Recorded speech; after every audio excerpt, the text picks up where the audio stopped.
जी अस्सलाम वालेकुम। एक नई वीडियो के साथ और उम्मीद है कि सब खैरियत से होंगे। दुआ भी है कि अल्लाह ताला हम सबको अपने हिफ्ज़ व अमान में रखें। अगर सर्दी की बात करूं, सर्दी तो दिन ब दिन बढ़ती जा रही है। सुबह के टाइम और रात के टाइम तो शदीद होती है। दोपहर को ज़रा धूप निकलने की वजह से ज़रा कम पड़ जाती है।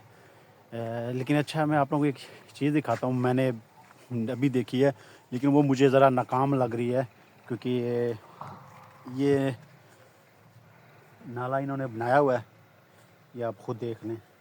लेकिन इन्होंने ईंटें जो है ना सीधी खड़ी की हैं। अब मैंने यहाँ से सिर्फ किनारे पे आया ना जब, तो वो ईंटें ज़रा हिली, तो इसको अगर इन्होंने ऐसे ही छोड़ा तो फिर ये तो ख़तरनाक है, ये तो गिर जाएंगी सारी। लेकिन वहाँ से मैंने चेक किया स्टार्ट से, तो वहाँ पे इन्होंने कोई सीमेंट वगैरह लगाया, लेकिन वो भी कम ही है। लेकिन फिर भी मेरे ख़्याल में ये नाकाम है, क्योंकि साइडों पे मिट्टी है। जैसे आप ये गीली होगी ये ज़मीन, तो इस साइडें इनकी गीली होंगी, तो जैसे ये पाँव आप रखोगे तो वो सारी ईंटें नीचे ही। वैसे मुझे अभी थोड़ी देर पहले ही मुझे घर में ये पैगाम दिया गया कि आपने निकलना नहीं है, हम फ़ोन करेंगे तो कहीं यहाँ पे पास कहीं से ना गाजरें लेके आनी है किसी से। तो मैं तो फिर वेट कर कर के मैं वैसे ही बोर हो गया था, तो मैं तो निकल आया था। अभी मैं चेक कर रहा था तो कज़न वगैरह वो बाइक पे आए, तो जहाँ से गाजरें लेनी थी तो वहाँ से लेके वो यहाँ से इस रास्ते से मुझे मिल के गए। वैसे मैंने बड़ी छुपने की कोशिश, लेकिन आखिरकार उन्होंने देख ही लिया। वो फिर इसी रास्ते से आए, तो फिर मैंने उनसे एक गाजर टेस्ट करने के लिए देखी। लेकिन ये कि गाजर ले जाते हैं। वैसे सालन तो मुझे सिर्फ गाजरों का तो बिल्कुल नहीं पसंद है। ये नहीं कि अल्लाह माफ़ फरमाए, अल्लाह का रिज़्क़ ही है। वैसे हम जितने मर्ज़ी खा लो, अगर आप इसको मिक्स वेजिटेबल में डालें तो सलाद वगैरह में यूज़ करते हो, या चावल वगैरह में डालें तो फिर काबिल बर्दाश्त है मेरे लिए, मैं खा लेता हूँ। वैसे अगर देखा जाए हलवा इसका, वो बड़े शौक़ से खाया जाता है। और सीज़न भी आपको पता है, सर्दियों में गाजर का हलवा कितना ज़्यादा मशहूर है। शादियों वगैरह पे भी, आप होटलों वगैरह में भी चले जाए तो ये लोगों ने गाजर का फ़ायदा उठाते हैं। लेकिन मैंने चेक की, गाजर में माशाल्लाह कोई कमी नहीं है, गाजर मीठी है। शुरू हो चुकी है वैसे हमारे वाले में, तकरीबन कोई 10-15 दिन होंगे अभी, तो गाजरों की जो सीज़न वो शुरू हो चुका है।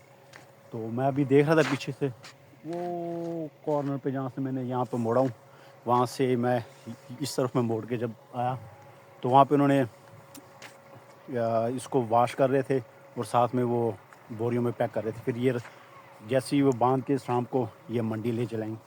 और ये पता नहीं गाजर बीजी यहाँ आती है, वैसे हर जगह तो बीजी जाती है, लेकिन बीजता कौन है, मैनेज पे कौन करता है, और फिर खाता कौन है, और पता नहीं पाकिस्तान के किस किस कोने में ये गाजर चली जाती है। तो ये अल्लाह की शान है, अल्लाह का रिज़्क़ है, अल्लाह की तकसीम है। मैं कहता हूँ कमाल की तकसीम है अल्लाह की। लेकिन गांव में रहते हुए आपके पास कोई जानवर होना चाहिए, जैसे गाय होगी या भैंस होगी।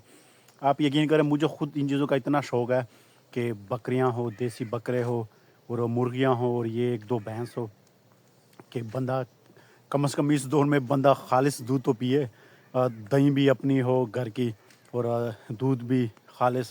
और दूसरी चीज़ मक्खन, आपको पता है मक्खन आजकल तो मिल ही नहीं रहा हो, 3000 3500 4000 रुपये किलो दे रहे हैं। और उसमें भी आपको 100% यकीन के साथ नहीं कह सकते कि ये प्योर खालिस मक्खन है, उसमें भी आपको थोड़ी बहुत मिलावट मिलेगी। लेकिन मैं सबके लिए नहीं कह रहा हूँ, खालिस बेचने वाले भी हैं, लेकिन अब वो चीज़ें आपको पता है प्योर ना मिलने के बराबर ही है। तो किसी दौर में थी हमारी भी एक भैंस, अभी भी है एक भैंस, लेकिन वो हमने किसी के पास रखवाई हुई है। उसमें ये सीन यही है कि सुबह का दूध उनका होता है, शाम का दूध हमारा होता है। बाकी जो नफ़ा नुकसान वो हमारा एक ही होगा। बाकी चारा वगैरह जो भी होगा वो खुद ही अरेंज करेंगे, जो जहाँ से मर्जी लेके आए वो उनका काम है। लेकिन सुबह का दूध उनका, शाम का दूध हमारा। लेकिन जब हम गांव के स्कूल में पढ़ते थे, तो तब हमारी एक भैंस तकरीबन हर वक्त होती थी।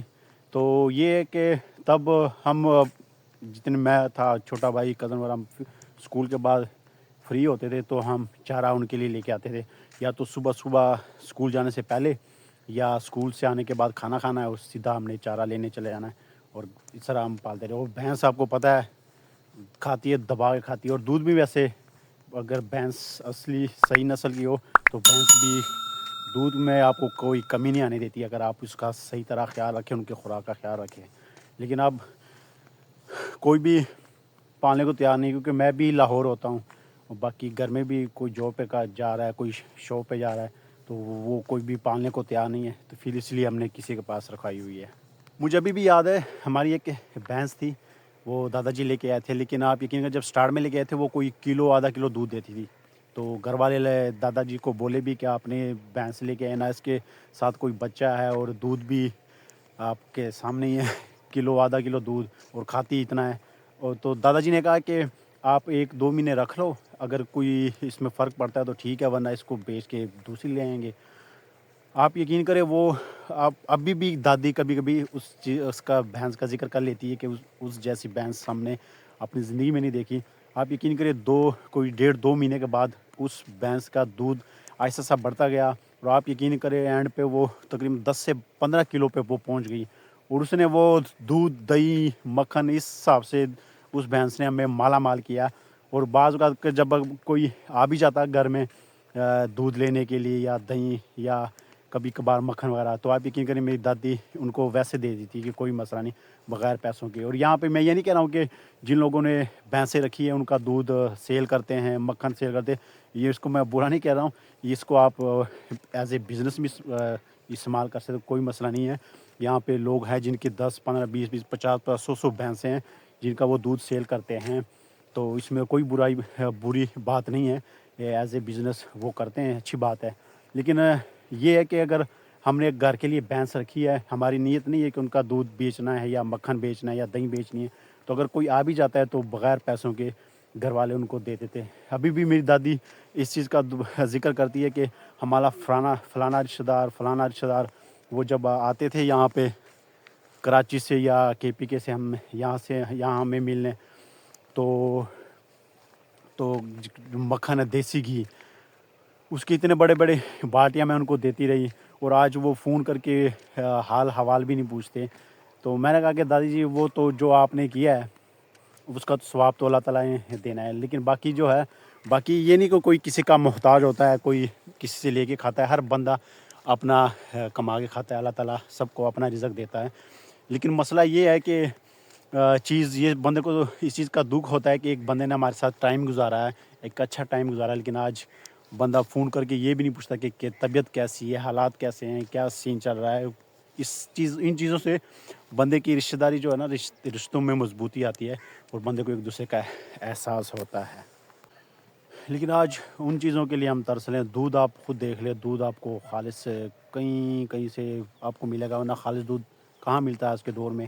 دہی وغیرہ آپ یقین کریں، دہی کھانے والی چیز ناشتے کے ساتھ میں کہتا ہوں زبردست، لیکن دہی ایسی ہوتی ہے کہ بندہ سوچتا ہے کہ یہ دہی ہے یا کیا چیز ہے، اور وہ مٹھاس نہیں رہی چیزوں میں. لیکن اللہ کی نعمتیں ہیں، اللہ کے خزانے، اللہ تعالیٰ کے فیصلے ہیں. تو میں اپنی ویڈیو کا اختتام ادھر ہی کروں گا کیونکہ ٹائم ہو گیا، مغرب کی اذانیں ہونے والی ہے. تو انشاءاللہ ملتے ہیں نیکسٹ ویڈیو میں، تب تک دیجیے اجازت. اللہ حافظ.